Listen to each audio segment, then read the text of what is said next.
Welcome back to our channel Andhra of commerce. నేను మీ సుమ. ఈ రోజు డిగ్రీ సెకండ్ ఇయర్ లోని అడ్వాన్స్డ్ అకౌంటింగ్ అనే సబ్జెక్ట్ గురించి చెప్దాం. దీనిలో మనకి సింగిల్ ఎంట్రీ సిస్టమ్ అనే యూనిట్ లో ప్రాబ్లమ్స్ అనేవి చెప్తున్నాం. ఆల్రెడీ ప్రీవియస్ క్లాస్ లో మనం ఫార్మాట్ అనేది ఇచ్చాము, అలాగే ఒక ప్రాబ్లం అనేది చెప్పాము. ఇప్పుడు సెకండ్ ప్రాబ్లం అనేది చెప్దాం. ప్రాబ్లం ఒకసారి చదివి ఎక్స్ప్లెనేషన్ అనేది ఇద్దాం. సెకండ్ ప్రాబ్లం ఒకసారి చదువుదాం. Mister Ravikumar keeps his books on single entry system. His position on 1st January 2020 was as follows. ఇక్కడ మనకి ఏంటంటే రవికుమార్ కు సంబంధించిన డీటెయిల్స్ అనేవి ఇచ్చారు. 1st January 2020 కి సంబంధించిన డీటెయిల్స్ అనేవి క్రింది విధంగా ఉన్నాయనేసి చెప్తున్నారు. ఈ డీటెయిల్స్ అనేవి చూద్దాం. Cash at bank 3000, stock 20,000, debtors 30,000, machinery 50,000 and creditors 25,000. ఇవన్నీ కూడా మనకి ఓపెనింగ్ డేట్ న ఉన్న బ్యాలెన్సెస్. ఇవన్నీ తీసుకుని మనం ఓపెనింగ్ క్యాపిటల్ అనేది ఫైండ్ అవుట్ చేయాల్సి ఉంటుంది. నెక్స్ట్ ఉన్న ఇన్ఫర్మేషన్ చూద్దాం. His position on 31st December 2020 was as follows. 31st December 2020 న ఉన్న డీటెయిల్స్ క్రింది విధంగా ఉన్నాయనేసి చెప్తున్నారు. ఇది మనకి ఎండింగ్ డేట్ అనేసి చెప్పొచ్చు. ఎండింగ్ లో ఏమేమి ఉన్నాయి అనేది చూద్దాం. ఫస్ట్ మనకి cash at bank 4,000, stock 25,000, debtors 45,000, machinery 50,000 and creditors 25,000. ఇవి మనకి క్లోజింగ్ డేట్ కి ఉన్న డీటెయిల్స్ అనేసి చెప్తున్నాం. నెక్స్ట్ పారా చదువుదాం.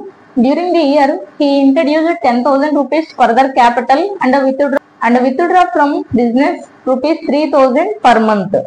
మనకి ఈ పేరాలో ఏం చెప్తున్నారంటే ఇంట్రడ్యూస్డ్ ఫర్దర్ క్యాపిటల్ అనేది చెప్తున్నారు. దాన్ని మనం అడిషనల్ క్యాపిటల్ గా తీసుకుంటాం. నెక్స్ట్ ఏమంటున్నారంటే withdraw from business 3,000 per month అనేసి చెప్తున్నారు. ప్రతి నెల కూడా బిజినెస్ నుంచి 3,000 తీసుకుంటున్నారు సొంతానికి అనేసి చెప్తున్నారు. ఇది మనకి ఏమవుతుందంటే డ్రాయింగ్స్ అనేసి చెప్తున్నాం. కాబట్టి ఈ రెండు వాల్యూస్ మనం ఎక్కడ తీసుకుంటాం అంటే statement of profit or loss లో తీసుకోవాల్సి ఉంటుంది. నెక్స్ట్ పేరా అనేది చదువుదాం. From the above information ascertain the profit or loss made by Mr Ravikumar for the year ended 31st December 2020. ఇక్కడ మనం స్టేట్మెంట్ ఆఫ్ అఫైర్స్ సంబంధించి ఫార్మాట్ అనేది తీసుకున్నాం. ఒకసారి చదువుదాం. ముందుగా మనం statement of affairs as on 1st January 2020 అనేది తీసుకున్నాం. ఇది ఓపెనింగ్ డేట్, అంటే ఓపెనింగ్ క్యాపిటల్ కనుక్కోవడానికి మనం ఓపెనింగ్ డీటెయిల్స్ అన్ని తీసుకుని క్యాలిక్యులేట్ చేయాల్సి ఉంటుంది. ఫార్మాట్ చూద్దాం. లెఫ్ట్ సైడ్ మనకి లైబిలిటీస్ తీసుకున్నాం, అమౌంట్ తీసుకున్నాం. ఇటువైపున మనం అసెట్స్ అమౌంట్ అనేది తీసుకోవడం జరిగింది. ఇక్కడ మనం ఒకటే వేస్తాం, అంటే ఓపెనింగ్ బ్యాలెన్సెస్ సంబంధించి మాత్రమే వేస్తున్నాం. ఓపెనింగ్ క్యాపిటల్ కనుక్కున్న తర్వాత నెక్స్ట్ క్లోజింగ్ సంబంధించి కూడా క్లోజింగ్ సంబంధించి సపరేట్ గా ఇంకో ఫార్మాట్ అనేది వేసుకుని అక్కడ మనం క్లోజింగ్ క్యాపిటల్ అనేది కనుక్కుందాం. ఇప్పుడు మనం ఓపెనింగ్ లో ఉన్న డీటెయిల్స్ అనేవి చూద్దాం.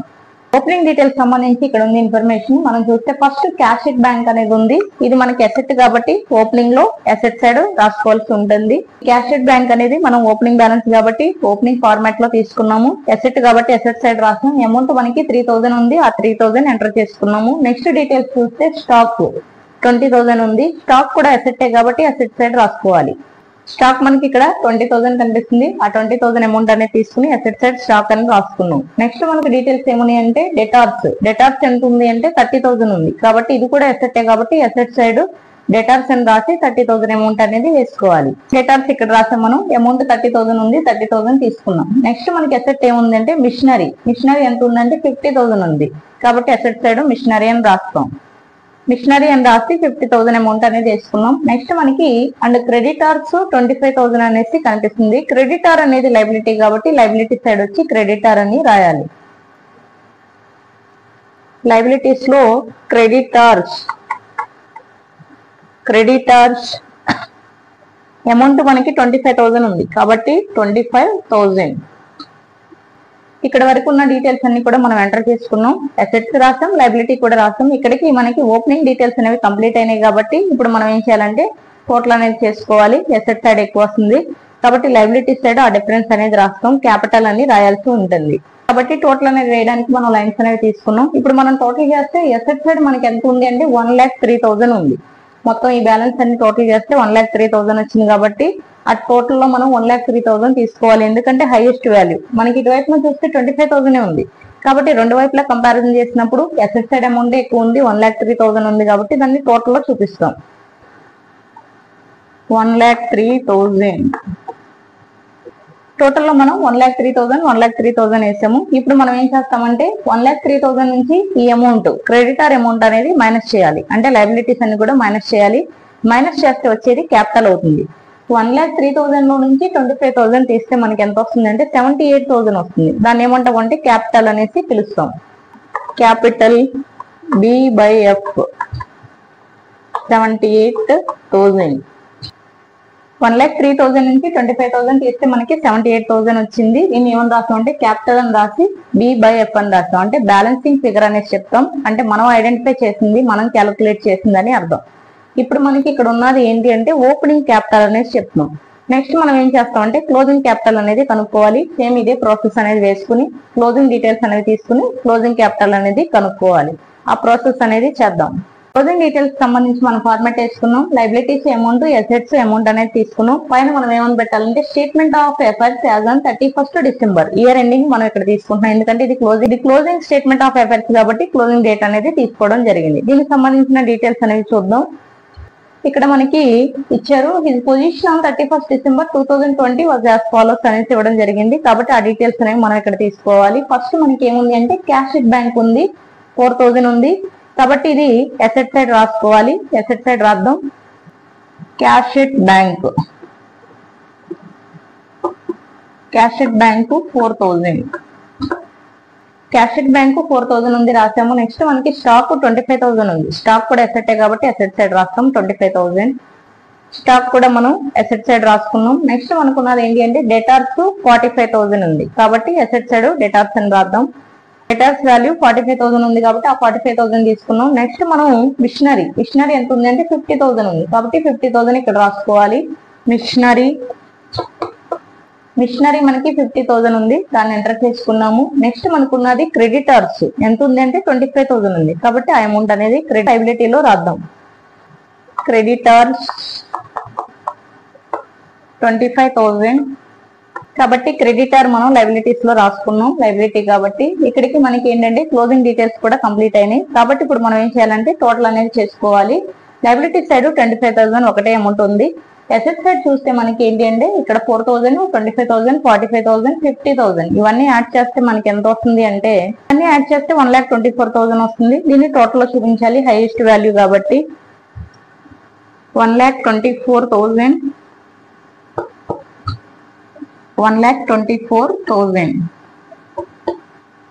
ఈ విధంగా మనం ఏంటంటే హైయెస్ట్ వాల్యూ తీసుకున్నాం. ఇప్పుడు మనం ఏం చేస్తామంటే లయబిలిటీ సైడ్ తక్కువ ఉంది కాబట్టి టోటల్ లో నుంచి వాల్యూ అనేది మైనస్ చేయాలి. మైనస్ చేస్తే వచ్చింది ఏమవుతుందంటే క్యాపిటల్ అవుతుంది. కాబట్టి ఇప్పుడు 1,24,000 నుంచి 25,000 మైనస్ చేద్దాం. మైనస్ చేస్తే మనకి ఎంత వచ్చిందంటే 99,000 వచ్చింది. దీన్ని క్యాపిటల్ అంటాం. ఇది క్లోజింగ్ క్యాపిటల్ కాబట్టి మనం ఫైండ్ అవుట్ చేస్తాం కాబట్టి బి బై ఎఫ్ అని పెడతాం. అంటే బ్యాలెన్సింగ్ ఫిగర్ అనేది చెప్తాం. కాబట్టి క్లోజింగ్ క్యాపిటల్ కూడా కనుక్కున్నాం. మనకి ఫస్ట్ బ్యాలెన్స్ ఎంత వచ్చింది, ఓపెనింగ్ క్యాపిటల్ అంటే 78,000 వచ్చింది. క్లోజింగ్ క్యాపిటల్ మనకి 99,000 వచ్చింది. ఇప్పుడు ఈ రెండు ఇన్ఫర్మేషన్ తో మనం ఏం చేస్తాం అంటే statement of profit or loss అనేది వేద్దాం. వేయడానికి ఇక్కడ ప్లేస్ లేదు కాబట్టి అటువైపు కొద్దిగా రఫ్ చేసి అక్కడ వేద్దాం. Statement of profit or loss సంబంధించి ఫార్మాట్ వేసాం. పర్టికులర్స్ అమౌంట్ తీసుకున్నాం. పైన మనం statement of profit or loss అనేది హెడ్డింగ్ పెట్టుకోవాల్సి ఉంటుంది. ఈ విధంగా పెట్టుకుని ఫస్ట్ మనం statement of profit or loss లో ఏం తీసుకుంటాం అంటే క్లోజింగ్ క్యాపిటల్ అనేది తీసుకోవాలి. క్లోజింగ్ క్యాపిటల్ అనేది మనకి ఇక్కడ ఉంది, అంటే లెక్కలో ఇవ్వలేదు, మనం కనుక్కున్నాం కాబట్టి ఈ వాల్యూ క్లోజింగ్ క్యాపిటల్ గా తీసుకుంటాం. అక్కడ క్లోజింగ్ క్యాపిటల్ ఇక్కడ ఎంత ఉంది అంటే 99,000 ఉంది. కాబట్టి ఇప్పుడు మనం ఏం చేయాలంటే 99,000 క్లోజింగ్ క్యాపిటల్ అనేది వేసుకోవాలి. క్లోజింగ్ క్యాపిటల్ తీసుకున్నాం. నెక్స్ట్ దీనికి ఏం చేస్తామంటే డ్రాయింగ్స్ అనేవి యాడ్ చేయాలి. కాబట్టి ఈ క్లోజింగ్ క్యాపిటల్ కి డ్రాయింగ్స్ యాడ్ చేయాలి కాబట్టి యాడ్ డ్రాయింగ్స్ అని పెట్టాం. లెక్కలో మనకి ఎంత ఇచ్చాడంటే 3,000 పర్ మంత్ అనేసి అంటున్నాడు. డ్రాయింగ్స్ ఎవ్రీ మంత్ బిజినెస్ నుంచి 3,000 తీసుకుంటున్నారని చెప్పారు కాబట్టి ఇప్పుడు మనం 3,000 into 12 వేయాలి. అంటే 1 year పీరియడ్ కి డ్రాయింగ్స్ ఎంత అనేది తీసుకోవాలి. ఇక్కడ క్యాలిక్యులేషన్ చూపిస్తున్నాం. 3,000 into 12 అనేది తీసుకున్నాం. పర్ మంత్ కి 3,000 అయితే సంవత్సరానికి ఎంత అనేది మనం ఇక్కడ క్యాలిక్యులేట్ చేస్తున్నాం. కాబట్టి 3,000 into 12 వేస్తే 36,000 వచ్చింది. 36,000 మనం ఇక్కడ అమౌంట్ కాలం లో తీసుకున్నాము. ఇప్పుడు మనం ఏం చేయాలంటే క్లోజింగ్ క్యాపిటల్ కి డ్రాయింగ్స్ అనేవి యాడ్ చేయాలి. యాడ్ చేస్తే అంటే 99,000 కి 36,000 యాడ్ చేస్తే 1,35,000 వస్తుంది. 1,35,000 వస్తుంది కాబట్టి ఈ విధంగా తీసుకున్నాం. దీని తర్వాత నెక్స్ట్ ఏం చేస్తామంటే ఎడిషనల్ క్యాపిటల్ అనేది మైనస్ చేయాలి. కాబట్టి లెస్ అని పెట్టి ఎడిషనల్ క్యాపిటల్ అనేది రాద్దాం. ఎడిషనల్ క్యాపిటల్ లెక్కలో మనకి ఎంత ఉంది అంటే 10,000 ఉంది. కాబట్టి ఆ వాల్యూ తీసుకుని మైనస్ చేయాలి. ఎడిషనల్ క్యాపిటల్ 10,000 మనం తీసుకున్నాం. ఇప్పుడు మనం ఏం చేస్తామంటే 1,35,000 నుంచి ఈ ఎడిషనల్ క్యాపిటల్ అనేది మైనస్ చేయాలి. 1,35,000 నుంచి 10,000 మైనస్ చేస్తే 1,25,000 వచ్చింది. దీని తర్వాత మనం ఏం చేస్తామంటే లెస్ ఓపెనింగ్ క్యాపిటల్ అని రాయాల్సి ఉంటుంది. లెస్ ఓపెనింగ్ క్యాపిటల్ అని రాసాము. ఓపెనింగ్ క్యాపిటల్ ఎంత ఉంది అంటే ఇక్కడ మనం చేసిన క్యాలిక్యులేషన్ 78,000 ఉంది. ఓపెనింగ్ క్యాపిటల్ మనకి ఇక్కడ ఎంత వచ్చిందంటే 78,000 వచ్చింది కాబట్టి ఆ వాల్యూ తీసుకుని మైనస్ చేయాలి. 1,25,000 నుంచి 78,000 మనం మైనస్ చేయాలి. మైనస్ చేస్తే మనకి 47,000 వచ్చింది. దీన్ని ఏమని పిలుస్తామంటే ప్రాఫిట్ డ్యూరింగ్ ద ఇయర్ అనేసి చెప్తాం. ఇక్కడ మనకి ప్రాఫిట్ అనేది వచ్చింది కాబట్టి statement of profit or loss అనేది ఈ విధంగా చేసుకోవాలి. ఫస్ట్ క్లోజింగ్ క్యాపిటల్ తీసుకుంటాం, డ్రాయింగ్స్ అనేవి యాడ్ చేస్తాం. యాడ్ చేయగా వచ్చిన అమౌంట్ నుంచి అడిషనల్ క్యాపిటల్ అనేది మైనస్ చేయాలి. మైనస్ చేయగా వచ్చిన అమౌంట్ నుంచి ఓపెనింగ్ క్యాపిటల్ అనేది కూడా మైనస్ చేయాలి. మైనస్ చేస్తే మనకి ప్రాఫిట్ అనేది ఇక్కడ రావడం జరిగింది. ఇది ప్రాసెస్ అనేసి చెప్తున్నాం. కాబట్టి statement of profit or loss అనేది ఫైండ్ అవుట్ చేయండి అనేసి చెప్పినప్పుడు మనకి ఓపెనింగ్ క్యాపిటల్ క్లోజింగ్ క్యాపిటల్ లేనప్పుడు స్టేట్మెంట్ ఆఫ్ అఫైర్స్ అనేది కూడా వేసుకోవాలి. ఓపెనింగ్ కి ఓపెనింగ్ వేసాము, క్లోజింగ్ కి క్లోజింగ్ స్టేట్మెంట్ ఆఫ్ అఫైర్స్ అనేది వేసి క్యాపిటల్ అనేది ఫైండ్ అవుట్ చేసాము. తర్వాత statement of profit or loss అనేది క్యాలిక్యులేట్ చేయడం జరిగింది. మీకు వీడియో నచ్చితే కనుక లైక్ చేయండి, షేర్ చేయండి, సబ్స్క్రైబ్ చేయండి. మీ ఫ్రెండ్స్ కి షేర్ చేయడం ద్వారా వీడియో ఎక్కువ మందికి రీచ్ అవ్వడానికి అవకాశం అనేది ఉంటుంది.